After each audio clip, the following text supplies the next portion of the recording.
This presentation is about auxiliary verbs in early modern English and modern English. Really, it's about the overall development of auxiliary verbs in English, which is an interesting way to take an overview of how our syntax has become more analytic, less synthetic over time. That is, we do our grammar in English by adding words to sentences. And in early modern English, we can observe the auxiliary verbs, the helping verbs, as a group of words that are really being codified and added to the grammar in order to build complicated verb things, verb structures.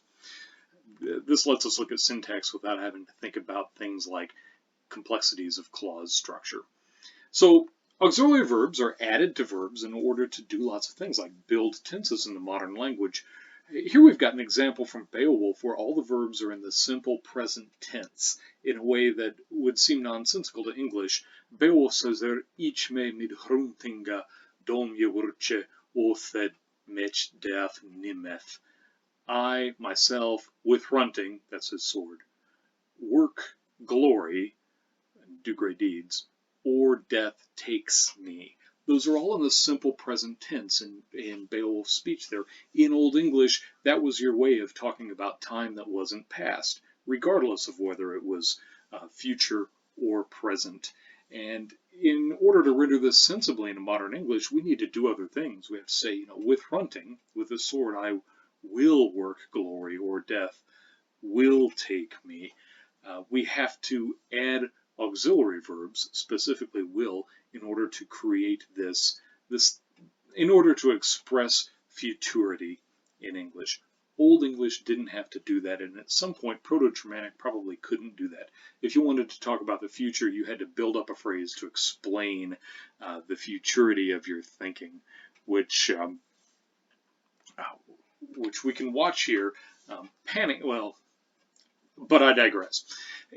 Here we can see that happening in a translation of the Bible, and we'll look at this through a couple of other stages too. This is in the present tense and the future tense in Latin. Facio there, facio in Church Latin is I do. The works which I do, he also will do, or may do. So this is a future verb. This is a present tense verb in Latin. An Old English translator going along and doing this in the West Saxon Gospels says, "Oh, there should be no, that's right. He works that work which I work." Actually, this is those works because that's a neuter plural. But he works those works which I work. It's all in the present tense, and it's not like the translator didn't know the difference between the tenses in the Latin. It's that the translator didn't have a future tense in English to deploy in this. If he had wanted to talk about futurity, he would have to build up a phrase using a verb, a real verb with its own meaning, like willan, will, which meant I wish to, or shulan, which meant must, I will have to, I'll be obligated to. Those were not simple markers of futurity. Those were words that really added meaning to a phrase. And so here this translator wanting to talk about futurity couldn't do it with a tense form in English. It's not there. Now, if you look at the Middle English version, you can see that phrase working out. Also, he shall do the works that I do. Now, in Old English, shall would have meant must, but for Wycliffe, as for Chaucer, in the Middle English period, it's becoming a future tense marker that doesn't necessarily convey a whole lot of meaning about obligation or necessity. And we see something from the early modern period too there, the do I rem. I'm choosing all English translations at this stage that are translated from the Latin, by the way. We see that repeated. And here's something almost contemporary with Shakespeare. Shakespeare was alive in 1582, but not publishing as far as we know. The works that I do, he also shall do. Compare that to the Revised Standard Version from 1946. He who believes in me will also do the works that I do. In the earlier versions, will wasn't necessarily admissible, but in modern English, will has simply become a future tense marker. It rarely means intend as it did, or desire, either one, as it did in Old English, and a sense which it was losing by the time of Shakespeare. So, will has become just a grammar particle that we put into verb phrases, and it means futurity. This is called grammaticalization. It's lost its semantic meaning. It doesn't add information to the sentence except for grammatical information about the time of the action. So it has been grammaticalized. Will has. That's something we'll see in just a moment. Before we go on to an explanation of grammaticalization, I do want you to think about the way that we are not 100% committed to will as a future tense marker in English. We still have lots of ways to talk about futurity, and some of them are fossilized. We can still use the simple present to talk about the future, just as old speakers of Old English did when we say things like, I leave at noon. I meet with John at 6, and so forth. We still keep that pattern as kind of a fossil in English. We have a variety of ways to talk about the future. But our story at the moment is about grammaticalization.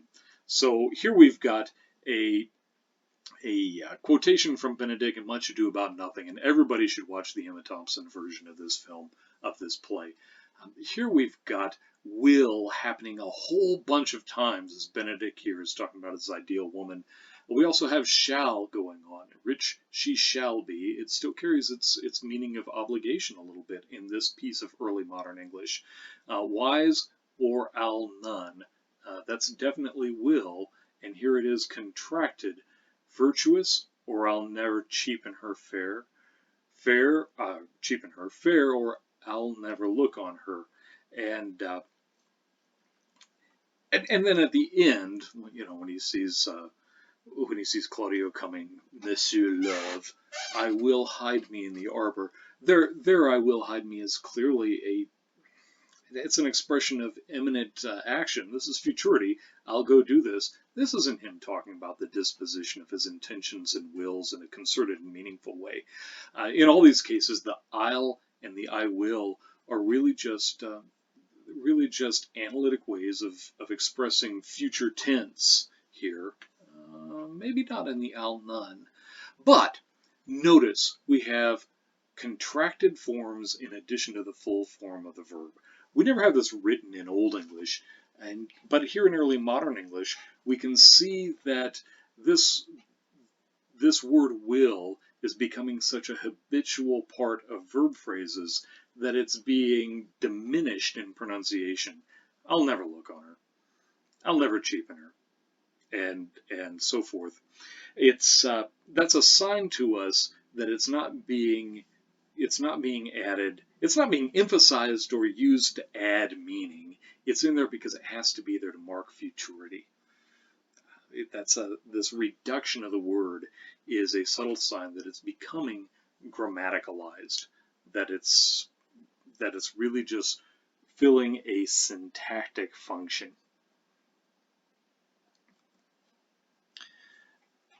We can see the same thing happening here with a couple of different verbs. Do they all deny her? And there were sons of mine, I'd have them whipped, or I would send them to the Turk to make eunuchs of. Here we've got the alternate forms. I'd have them whipped, or I would send them to the Turk. This isn't a verse line, so it's a little unclear why the two forms are alternating, but clearly they can alternate, and the reduced form makes sense to people as a grammatical marker. If you cared about if you cared about the old-fashioned literal sense of would, meaning conditionally desire, then you would pronounce it in its full form, and it's clearly not here, and I'd have them whipped. That's just one of those, that's the modal use of a verb. And here it's not futurity, this is what we can call a conditional statement or future in the past. but we'll stop there. That's for grammar, and that's not for history of the language. And here Falstaff's going on too with some more reduced forms. But if he had been a man's tailor, he'd have pricked you. This is he would have stabbed you. And Falstaff's sort of a lowbrow guy, and here he is speaking in a casual way with all of the complicating grammar words in that verb form reduced. He would have stabbed. He would have pricked you. He'd have pricked you.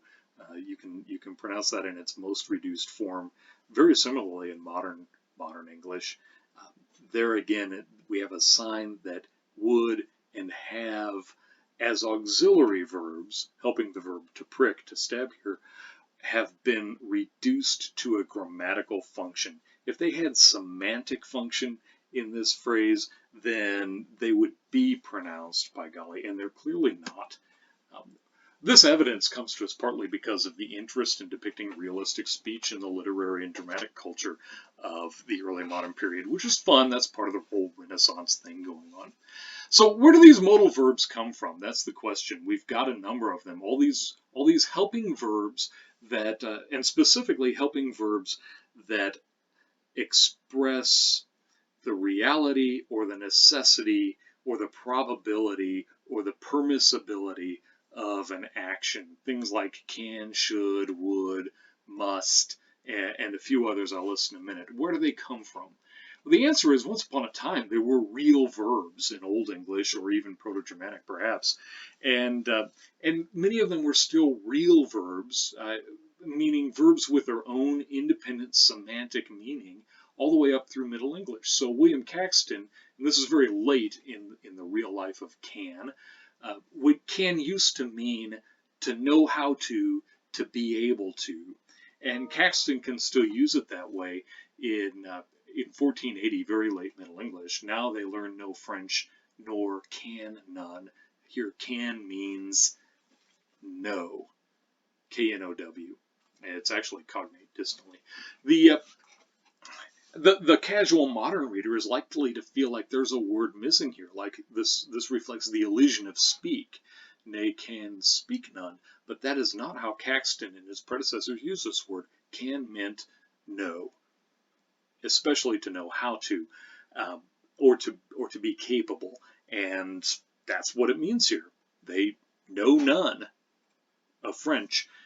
Shakespeare can use it the same way in Hamlet. Here we're talking about French people, and they can well on horseback. That is, they're very capable on horseback.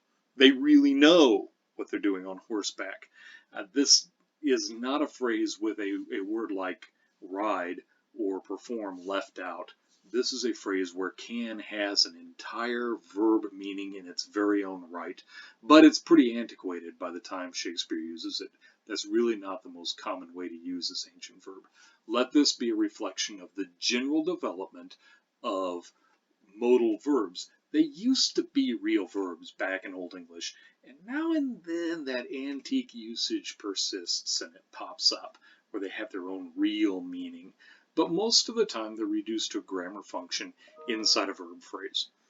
And so when we look at the list of modals in early modern English, it's a lot like the list of modal verbs in modern English. We have can and could, may and might, and so forth. Dare and durst and need don't always work as modal verbs anymore, and must and ought are there too.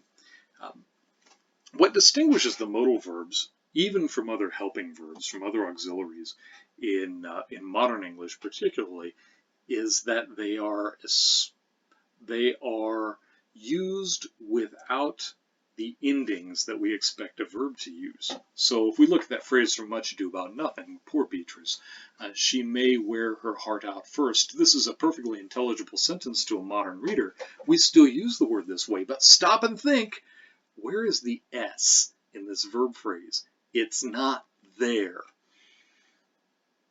If we took the may out, we would have to say she wears her heart out first. But when we use modal verbs, we always inflect the first verb in a complex verb structure. We don't inflect our modal verbs for person. She may wear her heart out first. And in fact, most of these, with the exception of dare and need, which, anyway, most of these, with the exception of dare and need, all work the same way. We can say she shall, she may, she must, she ought. That one's a little more complicated. But that's a particular feature of these modal verbs. Now, there's an historical reason for that. In Old English, they tended to be used in the subjunctive mode, which is now obsolete, and they didn't have the same personal endings in the subjunctive mode. But that sort of caught on and became characteristic of these verbs. That'd be a fun research project if you want to delve deeper into it, but it's a little detailed for us. One function of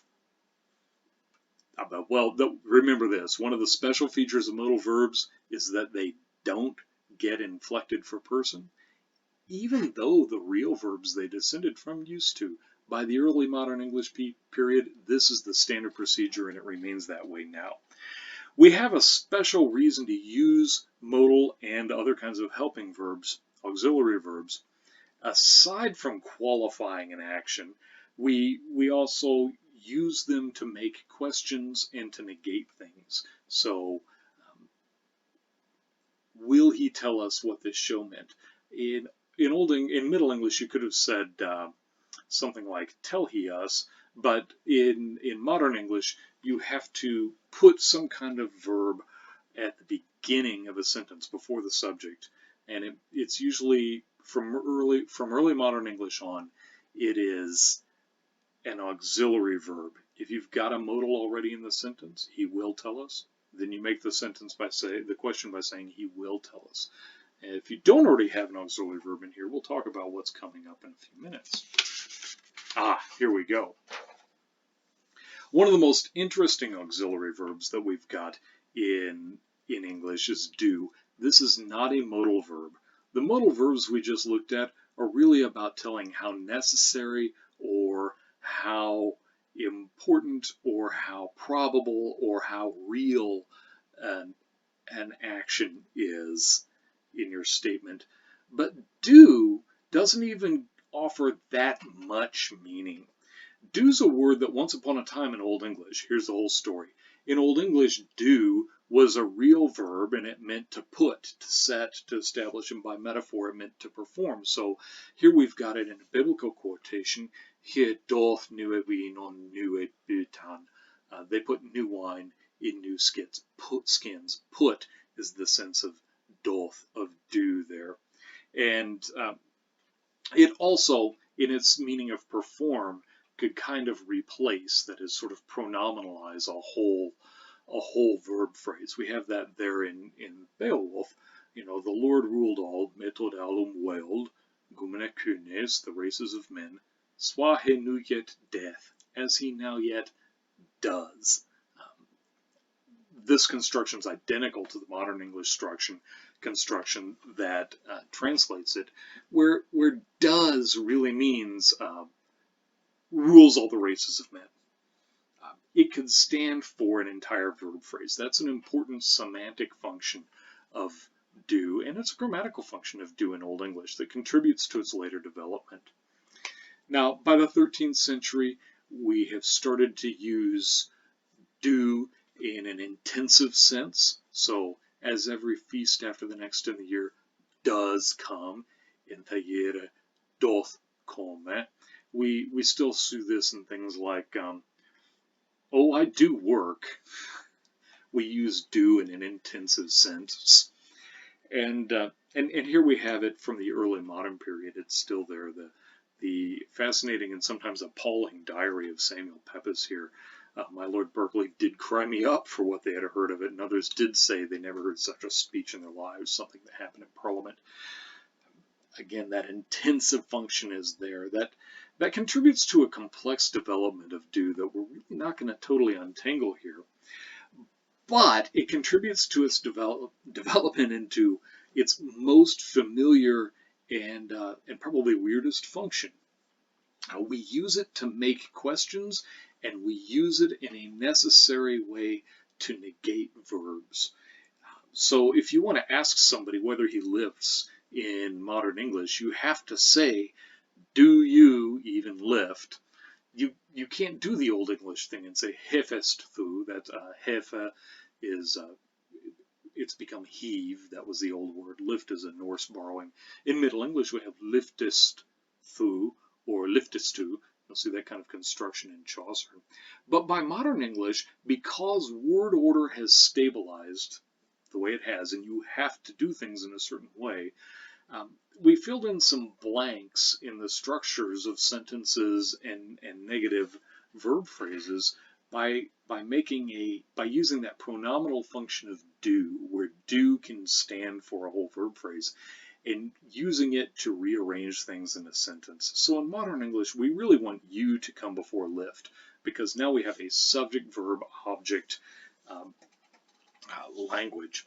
But in order to ask a question, we have to put the verb first. So we use a fake verb. We use do. Do you lift?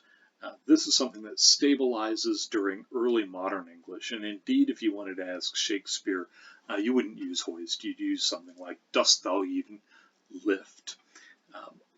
This gentleman that we see in the picture really shouldn't be speaking this way. We see him in 18th century garb. By the end of the 17th century, nobody but the Quakers and some people in the hinterlands of England were saying dusto or dust thou. Everybody in London and the civilized portions of America were saying, well, except for Pennsylvania, were saying do you. But that's how it is. Now, on that negative function, if you wanted to negate a verb in Old English, you put the particle ne in there. I do not lift. Ich ne hedbe. In Middle English, you could put not in a variety of places as an adverb in a phrase and say, I lifte not. But in modern English, you have to do something else. You have to put do not. You have to put the nut onto something, and it has to fit with do most of the time, or with some other auxiliary verb like will, I won't lift, or I shan't lift, or I wouldn't lift, or I can't lift. But you can't negate a main verb in modern English. You have to negate an auxiliary. And if you don't already have an auxiliary in there for some meaningful purpose, then you have to supply one for it.